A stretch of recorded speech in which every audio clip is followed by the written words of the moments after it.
Hello everyone, দেখেন বাচ্চারা অনেক খুশিতে আনন্দময় থাকে। বছরের প্রথমে সব স্কুল বলেন, মাদ্রাসায় বলেন, ক্রীড়া প্রতিযোগিতায় অংশগ্রহণ করার জন্য বাচ্চারা অনেক আগ্রহ থাকে, অনেক আনন্দময় একটা সময় থাকে।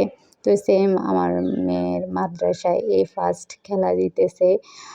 তো মার্বেল কুড়ানি, কে কতগুলা মার্বেল কুড়ায় আনতে পারে।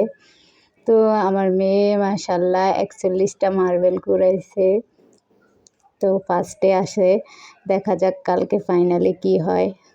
সবাই দোয়া করবেন, ভালোবাসা দিবেন, দোয়া এবং ভালোবাসা। তো নেক্সট ভিডিও দেখার আমন্ত্রণ রইল।